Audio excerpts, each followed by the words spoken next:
श्री भगवान उवाच।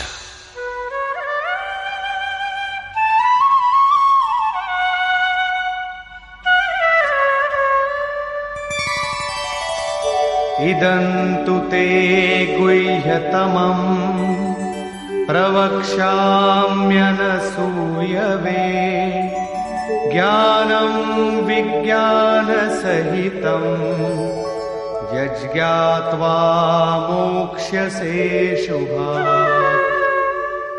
योगेश्वर श्री कृष्ण ने कहा, अर्जुन, असूया अर्थात डाह, ईर्ष्या रहित तेरे लिए मैं इस परम गोपनीय ज्ञान को विज्ञान सहित कहूंगा, अर्थात प्राप्ति के पश्चात महापुरुष की रहनी के साथ कहूंगा कि कैसे वो महापुरुष सर्वत्र एक साथ कर्म करता है, कैसे वो जागृति प्रदान करता है, रथी बनकर आत्मा के साथ कैसे सदैव रहता है।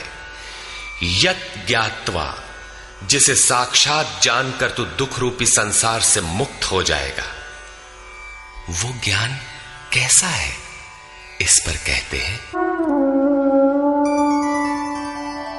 राजविद्या राजगुह्यं पवित्रमिदमुत्तमं प्रत्यक्षावगमं धर्म्यं सुसुखं कर्तुमव्ययम्। विज्ञान से संयुक्त ये ज्ञान सभी विद्याओं का राजा है। विद्या का अर्थ भाषा ज्ञान अथवा शिक्षा नहीं है। विद्या ही का ब्रह्म गति प्रदाया सा विद्या या विमुक्तये। विद्या उसे कहते हैं कि जिसके पास आए उसे उठाकर ब्रह्म पथ पर चलाते हुए मोक्ष प्रदान कर दे। यदि रास्ते में रिद्धियों सिद्धियों अथवा प्रकृति में कहीं उलझ गया तो सिद्ध है कि अविद्या सफल हो गई। वो विद्या नहीं है। ये राजविद्या ऐसी है जो निश्चित कल्याण करने वाली है। ये सभी गोपनीयों का राजा है। अविद्या और विद्या के अवगुंठन का अनावरण होने पर योग युक्तता के पश्चात ही इससे मिलन होता है। ये अति पवित्र, उत्तम और प्रत्यक्ष फल वाला है। इधर करो उधर लो, ऐसा प्रत्यक्ष फल वाला है। ये अंधविश्वास नहीं है कि इस जन्म में साधन करो, फल कभी दूसरे जन्मों में मिलेगा। ये परम धर्म परमात्मा से संयुक्त है। विज्ञान सहित ये ज्ञान करने में सरल और अविनाशी है। अश्रद्धाना पुरुषा धर्मस्यास्य परन्तप अप्राप्य मां निवर्तन्ते मृत्यु संसार वर्त्मनि। परंतप अर्जुन, इस धर्म में अर्थात जिसका थोड़ा भी साधन करने पर विनाश नहीं होता, श्रद्धा रहित पुरुष मुझे प्राप्त न होकर संसार क्षेत्र में भ्रमण करता ही रहता है। अतः श्रद्धा अनिवार्य है। क्या आप संसार से परे हैं, इस पर कहते हैं, मया ततमिदं सर्वं जगदव्यक्तमूर्तिना मत्स्थानि सर्वभूतानि न चाहं तेष्वस्थितः। मुझ अव्यक्त स्वरूप से ये सब जगत व्याप्त है, अर्थात मैं जिस स्वरूप में स्थित हूं वो सर्वत्र व्याप्त है। सभी प्राणी मुझ में स्थान पाए हैं, किंतु मैं उनमें स्थित नहीं हूं, क्योंकि मैं अव्यक्त स्वरूप में स्थित हूं। महापुरुष जिस अव्यक्त स्वरूप में स्थित हैं, वहीं से अर्थात शरीर छोड़कर उसी अव्यक्त स्तर से ही बात करते हैं। इसी क्रम में आगे कहते हैं, न च मत्स्थानि भूतानि पश्य मे योगमैश्वरम् भूतभृन्न च भूतस्थो ममात्मा भूतभावनः। वस्तुतः सब भूत भी मुझ में स्थित नहीं है, क्योंकि वे मरण धर्मा है। प्रकृति के आश्रित हैं, किंतु मेरे योग माया के ऐश्वर्य को देख कि जीवधारियों को उत्पन्न और पोषण करने वाला मेरा आत्मा भूतों में स्थित नहीं है। मैं आत्म स्वरूप हूं, इसलिए मैं उन भूतों में स्थित नहीं हूं। यही योग का प्रभाव है। इसको स्पष्ट करने के लिए योगेश्वर श्री कृष्ण दृष्टांत देते हैं। यथाकाशस्थितो नित्यं वायु सर्वत्र गो महान् तथा सर्वाणि भूतानि मत्स्थानीत्युपधारय। जैसे आकाश में ही उत्पन्न होने वाला महान वायु आकाश में सदैव स्थित है, किंतु उसे मलिन नहीं कर पाता, ठीक वैसे ही संपूर्ण भूत मुझ में स्थित है, ऐसा जान। ठीक इसी प्रकार मैं आकाशवत निर्लेप हूं, वे मुझे मलिन नहीं कर पाते। प्रश्न पूरा हुआ। यही योग का प्रभाव है। अब योगी करता क्या है, इस पर कहते हैं।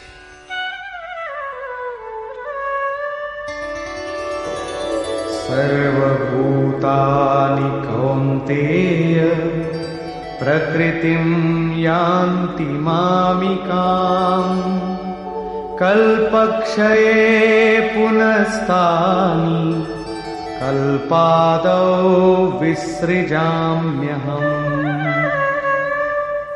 अर्जुन, कल्प के विलय काल में सब भूत मेरी प्रकृति अर्थात मेरे स्वभाव को प्राप्त होते हैं, और कल्प के आदि में मैं उनको बार बार विसृजामि विशेष रूप से सृजन करता हूं।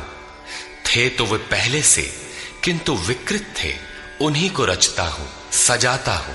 जो अचेत हैं उन्हें जागृत करता हूं, कल्प के लिए प्रेरित करता हूं। कल्प का तात्पर्य है उत्थानोन्मुख परिवर्तन। आसुरी संपद से निकलकर जैसे जैसे पुरुष दैवी संपद में प्रवेश पाता है, यहीं से कल्प का आरंभ है, और जब ईश्वर भाव को प्राप्त हो जाता है, वही कल्प का क्षय है। अपना कर्म पूरा करके कल्प भी विलय हो जाता है। भजन का आरंभ कल्प का आदि है, और भजन की पराकाष्ठा जहां लक्ष्य विदित होता है, कल्प का अंत है। जब ये प्रत्यगात्मा योनियों के कारणभूत राग द्वेषादि से मुक्ति पाकर अपने शाश्वत स्वरूप में स्थिर हो जाए, इसी को श्री कृष्ण कहते हैं कि वो मेरी प्रकृति को प्राप्त होता है।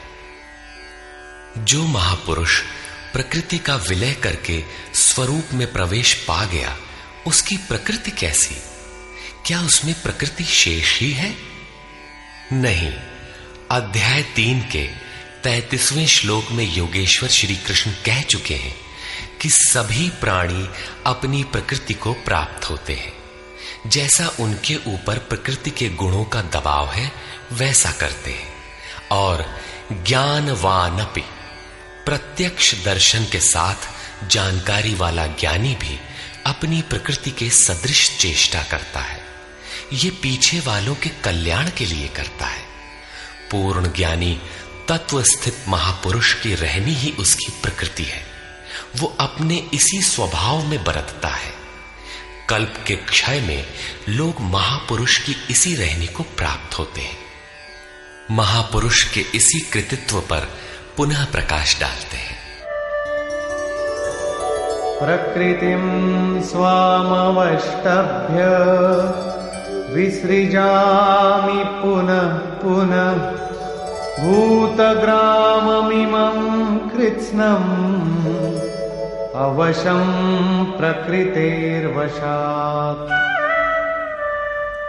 अपनी प्रकृति अर्थात महापुरुष की रहनी स्वीकार करके प्रकृतेर्वशांत, अपने अपने स्वभाव में स्थित प्रकृति के गुणों से परवश हुए इन संपूर्ण भूत समुदाय को मैं बारंबार विसृजाम, विशेष सृजन, विशेष रूप से सजाता हूं। इन्हें अपने स्वरूप की ओर बढ़ने के लिए प्रेरित करता हूं। तब तो आप इस कर्म से बंधे हैं। न च मां तानि कर्माणि निबध्नन्ति धनञ्जय उदासीनवदासीनम् असक्तं तेषु कर्मसु। अध्याय 4 के 9वें श्लोक में योगेश्वर श्री कृष्ण ने कहा था कि महापुरुष की कार्य प्रणाली अलौकिक है। अध्याय 9 के 4थे श्लोक में बताया, मैं अव्यक्त रूप से करता हूं। यहां भी वही कहते हैं, धनंजय, जिन कर्मों को मैं अदृश्य रूप से करता हूं उसमें मेरी आसक्ति नहीं है।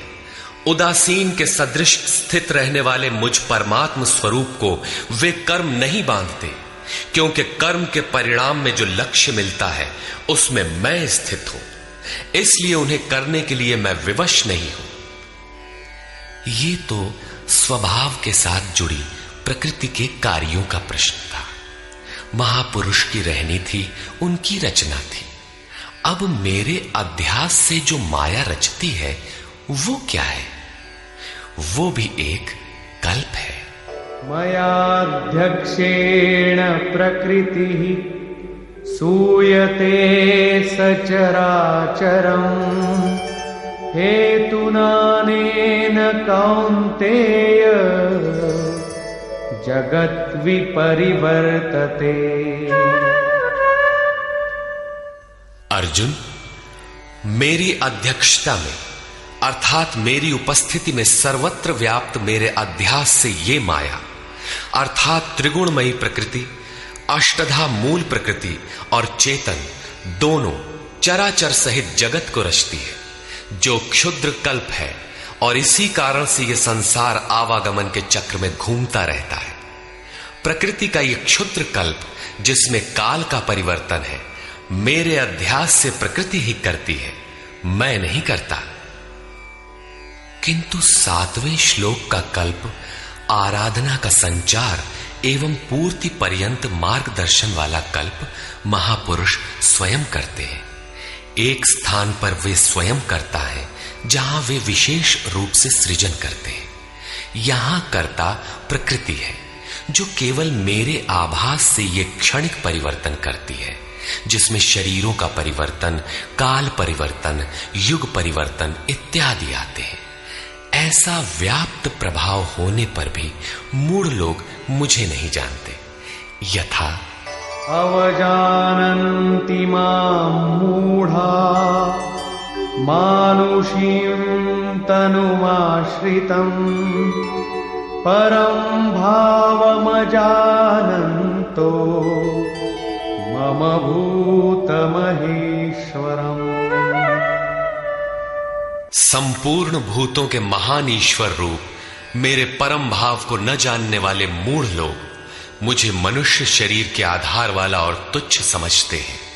संपूर्ण प्राणियों के ईश्वरों का भी जो महान ईश्वर है, उस परम भाव में मैं स्थित हूं, किंतु हूं मनुष्य शरीरधारी। मूढ़ लोग इसे नहीं जानते, वे मुझे मनुष्य कहकर संबोधित करते हैं। उनका दोष भी क्या है? जब वे दृष्टिपात करते हैं तो महापुरुष का शरीर ही तो दिखाई पड़ता है। कैसे वे समझे कि आप महान ईश्वर भाव में स्थित हैं? वे क्यों नहीं देख पाते? इस पर कहते हैं, मोघाशा मोघ कर्माणो मोघ ज्ञानाविचेतसः राक्षसीमासुरीं चैव प्रकृतिं मोहिनीं श्रिताः।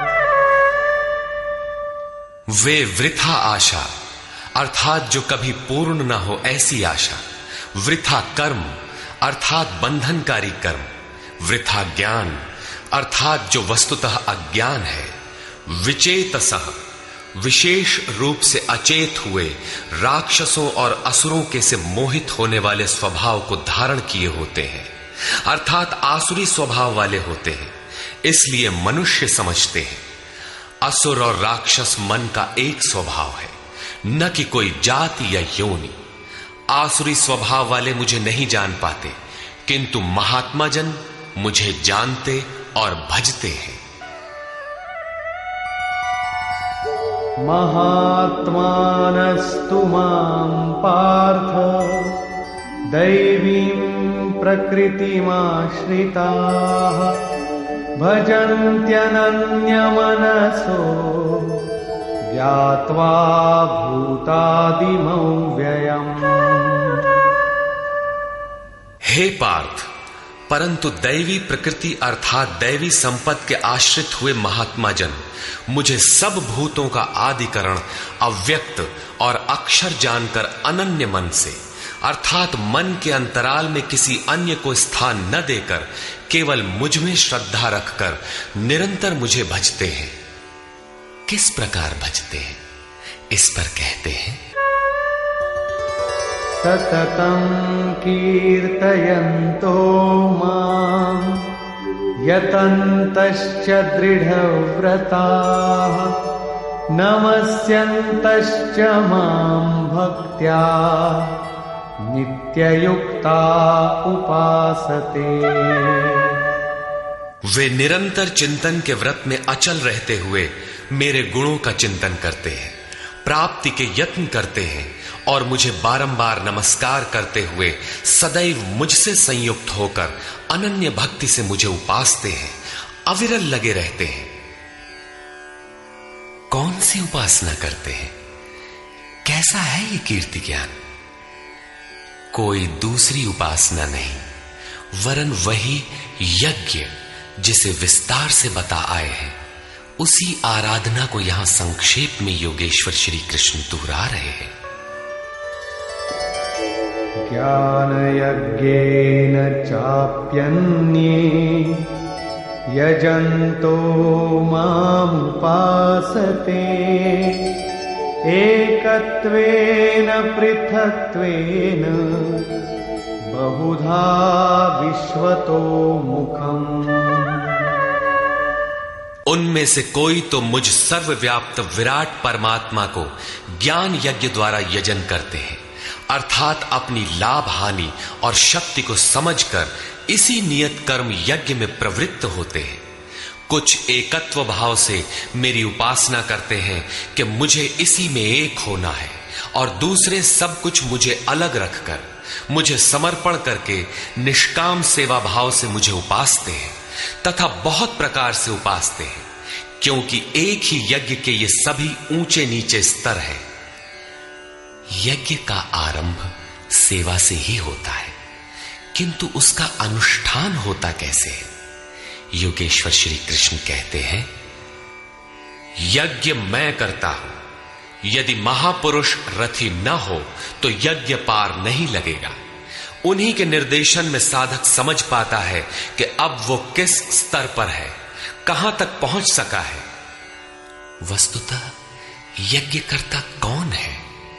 इस पर योगेश्वर श्री कृष्ण कहते हैं, अहं क्रतुरहं यज्ञः स्वधाहमहमौषधम् मन्त्रोऽहमहमेवाज्यम् अहमग्निरहं हुतम्। कर्ता मैं हूं। वस्तुतः कर्ता के पीछे प्रेरक के रूप में सदैव संचालित करने वाला इष्ट ही है। कर्ता द्वारा जो पार लगता है मेरी देन है। यज्ञ मैं हूं। यज्ञ आराधना की विधि विशेष है। पूर्ति काल में यज्ञ जिसका सृजन करता है, उस अमृत का पान करने वाला पुरुष सनातन ब्रह्म में प्रवेश पा जाता है।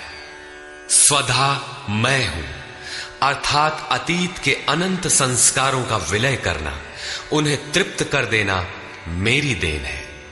भवरोग को मिटाने वाली औषधि मैं हूं। मुझे पाकर लोग इस रोग से निवृत्त हो जाते हैं। मंत्र मैं हूं।